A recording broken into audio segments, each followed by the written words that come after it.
Hello, this is Reverend Twyla Reece, and I am coming to you from Unity of Merced in Merced, California. And with me today is Henry Wright. He's going to be doing two beautiful songs for us very soon. Say hi, Henry. Hello. So good to have you here with us again. Glad to be here.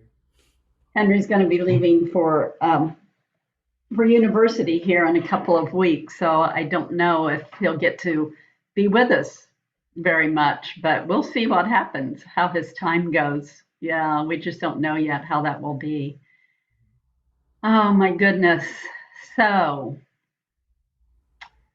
yes, coming to you from Unity of Merced in Merced, California. You can find us online at unitymerced.org. If you ever feel spiritually fed by these talks, there are many ways that you can lovingly donate to this ministry, to support this ministry in sharing love and light and healing words. So you can find that on our website as well. I think I have it on Facebook as well. But thank you so much for being here with us today. I want to begin by first reading from the Daily Word for Saturday, January 9th, Unity's Daily Word magazine. The word is relax. All is well with my soul. No matter what is going on in the world around me, the state of my soul is always perfect harmony and poise. I recognize that my soul dwells in perfection, beyond time, in the infinite realm of God. I relax, knowing peace and comfort always are as near to me as my next breath. In the depths of my soul, all is well. As I meditate on this truth, I relax into the infinite presence of God. Everything in my world is expressing in perfect harmony, and my highest good is manifesting. With ease and grace, I flow with that goodness, allowing it to permeate my feelings and consciousness. I relax into this blissful communion where I know perfect peace and become aware that all is well with my soul. And from Exodus 33:14, my presence will go with you and I will give you rest. And so let us take a moment and be with the essence of these words. Wherever you are, whatever is going on in your life, just know right now that everything is truly well with your soul and that you are never alone. There is always the essence of God, the essence of good around you. We may not be able to feel it sometimes, but it is there. It is well. I love that old hymn. It is well with my soul. Breathe into those words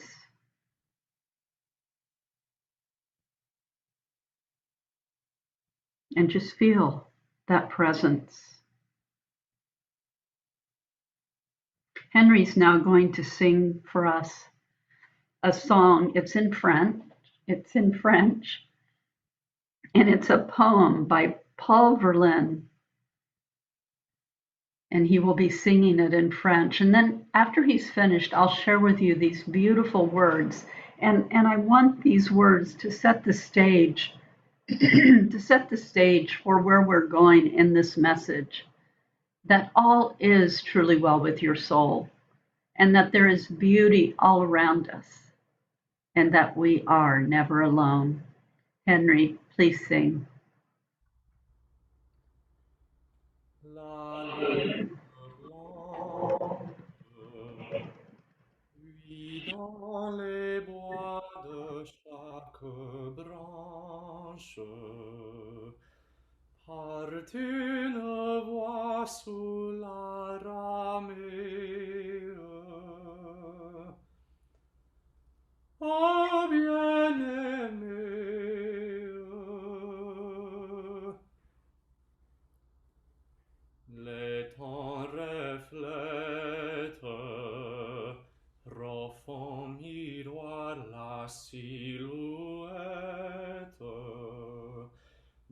sol noir où le vent pleure,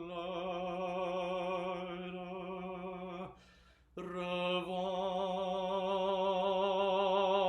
c'est l'heure.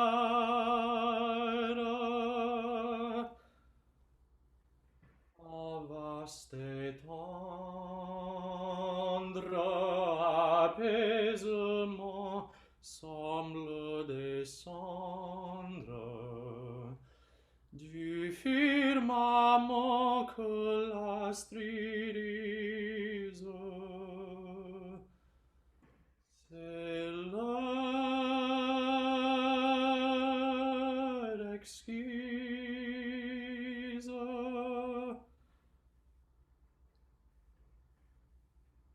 Thank you, Henry. The Exquisite Hour. The Exquisite Hour by Paul Verlaine. And while Henry relaxes until we call on him again, I want to share with you the words of this beautiful poem. And before I do that, Henry, I know you're sitting over there, but oh, you don't have to get back up. It's just, many of you know that Henry's my grandson, and to sit here and have my grandson singing to me is just, thank you. Just thank you. I get all caught up in that, and then it's like, oh, wait a minute, I got to remember where I am and what I'm doing. The Exquisite Hour by Paul Verlaine. The white moon gleams in the woods. From every branch there comes a voice beneath the boughs. Oh, my beloved, the pool reflects, deep mirror the silhouette of the black willow, where the wind is weeping. Let us dream. It is the hour. A vast and tender consolation seems to fall from the sky. The moon illumines. The white moon gleams in the woods. From every branch there comes a voice. Beneath the boughs, oh my beloved. Oh my beloved. From every branch there comes a voice.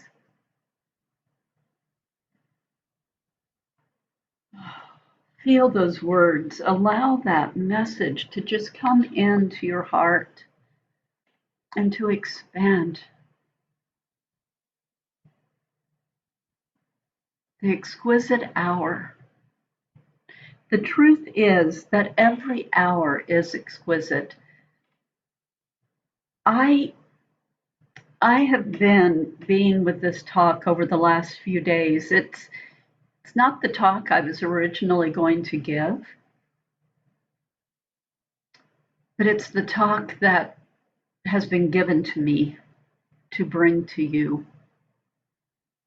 I so wish and I look forward to being able to come and do a talk that is just completely light and fun and has no background of darkness in it. And yet that's not where we are this week. It's just not where we are. And yet, with everything that has happened in the United States this week, some has been really awesome and some has been pretty darn bleak. We are still in each moment in that exquisite hour when we can remember that we truly aren't alone and that there is a voice that is coming to us for us to hear and to listen and to know. And so, again, this week, as the moon illumines the sky, we still get to walk through a valley of darkness. How are you doing with that? How are you doing with the events of this week, of the first week of January? First week of January of 2021. I came to you the other evening. Some of you may have seen the video that I posted on the afternoon of January 6th, calling for us in the midst of darkness in our country to come together to find your heart, to find the love within you, to shine on Washington, D.C., to assist in being a part of the healing of our country, of our world. And calling you forward and calling you up higher to find that place of resilience and love within you, while at the same time feeling your feelings of what was going on and what is going on, but allowing the love and the light to transform that fear, to transform that action, that to transform your fear and your feelings into light and love, to spur you on to action. That's what I want to say. You want to take those feelings and you want to take that experience and you want to acknowledge the pain and then transform it into a holy action and to find your resilience. A couple of days ago, I came across an opinion piece in the New York Times by Gabby Gifford. And many of you will remember that Gabby Gifford was a congresswoman from Arizona. She had just been sworn in for her fourth term. And that was, as Gabby says in this piece in the New York Times, 10 years ago this week.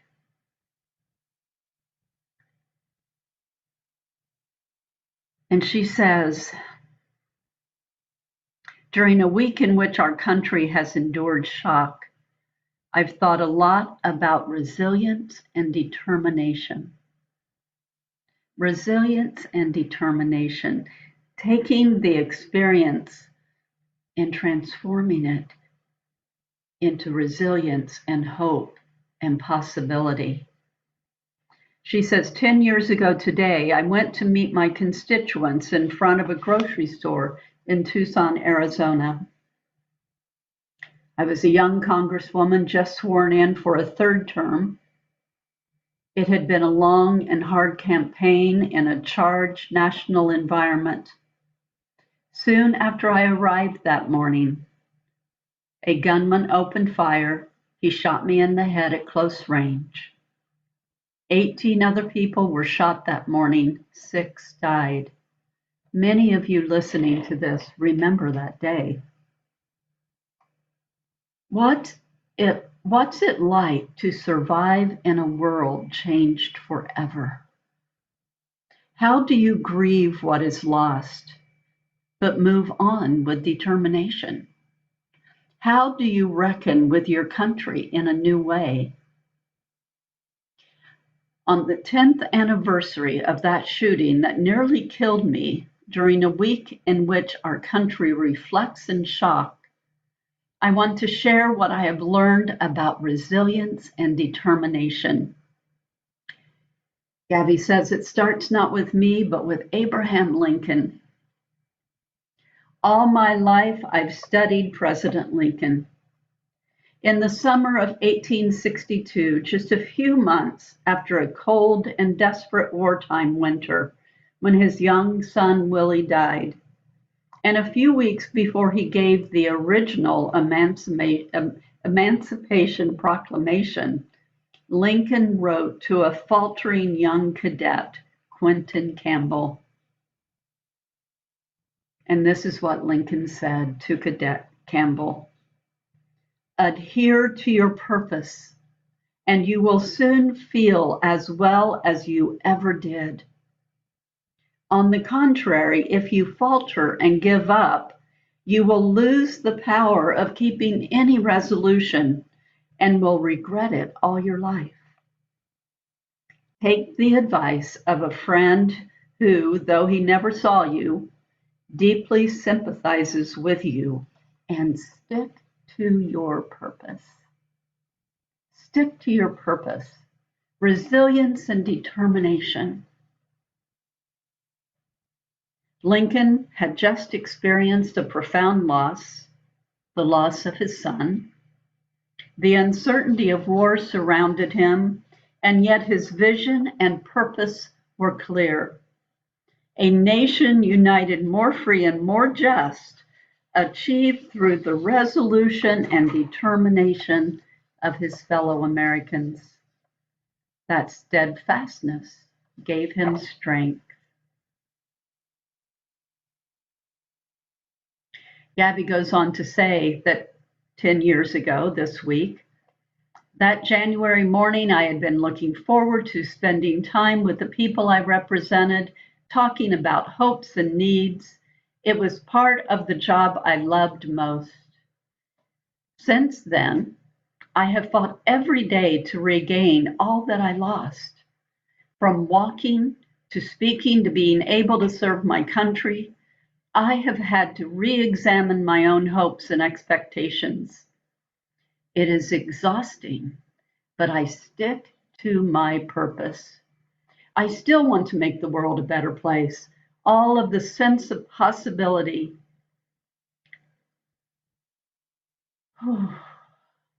all of the sense of the possibility that I felt when I arrived in that parking lot 10 years ago has stayed with me. I love this woman. She is so strong. And then she says, just 2 days ago, an angry mob stormed the US Capitol. I worried as I waited to hear if my husband, Senator Mark Kelly, and his staff were safe as they sheltered in place. Many of you know, but if you don't know, Gabby Gifford's husband is Senator Mark Kelly. 10 years ago, in the same week of the year, in the first week of the year, after Gabby had that horrible experience with a gunman coming after her, and then having her husband in the Capitol and having to hide in place from an angry mob of terrorists. The fear I felt as I waited was a terrifying echo of the fear he endured exactly a decade ago. It echoed the dread that millions of parents have experienced when they have received reports of school lockdowns and neighborhood shootings. This time, that fear was shared by the families of so many elected officials and their teams and Capitol staff as the world watched while the walls of Congress were breached. And yet I remain not only determined, but optimistic. I draw upon my experiences of these last 10 years. Powerful, powerful words. And yet I remain optimistic. The strength, the beauty, the determination of holding to your faith, of holding to your purpose. And so I ask you today, what does resilience look like to you? What does resilience look like in your life? How are you about holding to your purpose no matter what has gone on? How are you doing with being able to take your emotions and transforming them into the power of love and determination and possibility and optimism? We do not help the world heal if we stay stuck in our fear. And those of you that know me know that I always speak about acknowledging what is going on, acknowledging your sadness, acknowledging your anger. If you see it and you say hello to it, then you disempower it. What is, I think, Gerald Jampowski, who said, I forget what he said, feel the fear and do it anyway. I think those were his words. The founder of the Center for Attitudinal Healing. Feel the fear and then do it anyway. Where is your resilience? What is your call to action? I want to share with you a scripture from James 3:17. But the wisdom from above is first pure, then peaceable, gentle, willing to yield, full of mercy and good fruits, without a trace of partiality or hypocrisy. So as you're discerning what is yours to do, as you are looking at and processing through your feelings and finding your purpose and determination, as both Abraham Lincoln and Gabby Gifford has spoken of, what is your tool of measurement? What is your yardstick?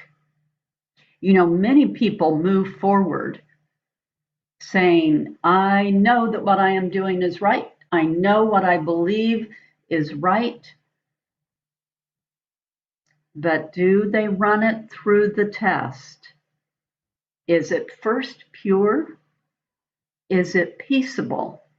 Is it gentle and willing to yield, full of mercy and good fruits, without a trace of partiality or hypocrisy? I do not believe that our purpose on earth is to harm other people. Not from a place of being the aggressor. Perhaps there are times when we need to defend ourselves or defend others. But if someone is being the aggressor and harming other people, I would say that they're not running that truth through this verse of James 3:17. Resilience is about strength, determination, and purpose, but being done from a place of love-filled integrity. So I ask you, how are you doing? And how are you willing to do? And what are you willing to do? Each of us have to answer that question for ourselves. And there's no wrong answer. There's no wrong answer at all. But take it into your heart and hold these words of James 3:17 with strength and courage in your heart as you go through the world, as you go through your life, asking, what is mine to do? And now, Henry's going to sing for us a song that was written by Jan Garrett and the music by her husband, J.D. Martin, Living in the Heart of God. I love this song because it's a reminder that we are never alone. It's one of the songs that you can just, it just gets in your head. And ever since Henry and I have been working on it this week, I just keep hearing these words over and over again, and it just brings me such peace. Living in the heart of God. Nothing is ever lost, and we are not forgotten. We are living in the heart of God. We are living in the heart of God. Nothing is ever lost, and we are not forgotten. So, Henry, will you please just take us away? Nothing is ever lost, and we are not forgotten. We are living in the heart of God. Nothing is ever lost, and we are not forgotten. We are living in the heart of God. We are living, we are living, we are living in the heart of God. We are living, we are living, we are living in the heart of God. Morning sun coming through the trees, and the green leaves shimmer in the summer breeze. The songbirds singing to the honeybees, living in the heart of God. We are living, we are living, we are living in the heart of God. We are living, we are living, we are living in the heart of God. After the dazzle of day is done, the moon makes love to the setting sun. The stars come twinkling one by one, living in the heart of God. We are living, we are living, we are living in the heart of God. We are living, we are living, we are living in the heart of God. Nothing is ever lost, and we are not forgotten. We are living in the heart of God. Nothing is ever lost, and we are not forgotten. We are living in the heart of God. We are living, we are living, we are living in the heart of God. We are living, we are living, we are living in the heart of God. Oh my gosh, thank you. Nothing is ever lost, and we are not forgotten. And then reflect back to the beginning of our time together with the exquisite hour. The white moon gleams in the woods. From every branch there comes a voice. Nothing is ever lost, and we are not forgotten. Find your strength, your courage, your resilience. Take those emotions and channel them into love and light. And we go out knowing together that the light of God surrounds us, the love of God enfolds us, the power of God protects us, and the presence of God watches over us wherever we are. All is well, and all is love. And so it is. See you next week. Bye.